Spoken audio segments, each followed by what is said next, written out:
Salam untuk semuanya. Kali ini kita bahas tentang logika. Ada otak logik. Nah, tetapi setiap tipe otak, setiap belahan otak punya logikanya sendiri-sendiri. Nah, sehingga ketika kita menilai apakah seseorang sudah logik atau belum, kita harus melihat dari logik itu sendiri, bukan dari diri kita.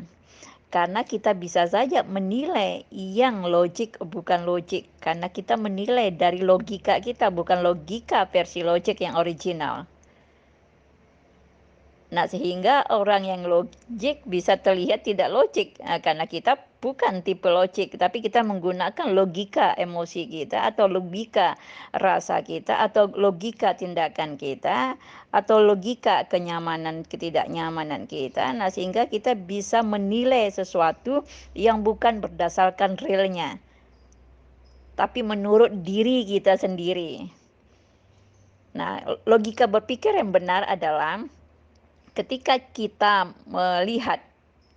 mau mengetahui kebenaran tipe logik atau tipe yang manapun. Nah, tipe logik itu seperti apa sih acuannya? Nah, ilmunya dulu yang harus kita lihat, lalu kita sesuaikan tindakannya. Apakah benar dia sudah logik atau belum? Nah, tapi ketika kita melihat dari ukuran diri kita, orang bisa nggak benar dalam pandangan kita. Karena kita mengukur dari versi diri kita, dari ukuran pikiran kita, dari logika otak kita sendiri, bukan logika yang sebenarnya dari orang yang logik.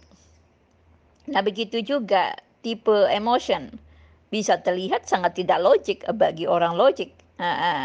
Karena logika orang emotion ini tentu sangat kontra dengan logika orang logik. Begitu juga pada tipe-tipe yang lain. Ada tindakan yang action yang kita lihat nggak logik. Tapi dalam logika orang action itu logik. Nah, kenapa kita harus memahami, melihat orang dari ukurannya masing-masing agar kita tidak menilai dari persepsi kita. Karena pasti salah, karena kita menakar orang dari sepatu kita sendiri. Menakar ukuran orang dari sepatu kita sendiri. Menakar otak orang dari otak kita sendiri, itu pasti salah. Nah, ini yang harus kita pahami ketika kita menerapkan di dalam kebutuhan kita, kebutuhan interaksi kita, kebutuhan parenting kita, itu yang paling utama.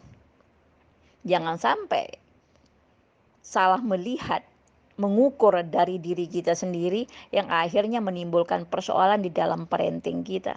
Kita melihat anak kita nggak benar, anak kita melihat kita nggak benar, karena berdiri dalam logikanya masing-masing.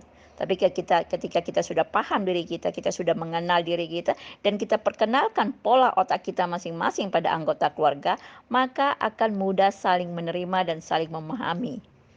Yang akhirnya mempersempit, mengecilkan potensi konflik pada hal-hal yang tidak perlu. Nah, sehingga energi tidak terkuras pada perdebatan, ya, pada silang kata, silang rasa, silang pikiran, ya. Tapi ketika kita sudah paham satu sama lain, maka bertumbuhlah dengan baik. Nah, maka fokusnya pada pertumbuhan.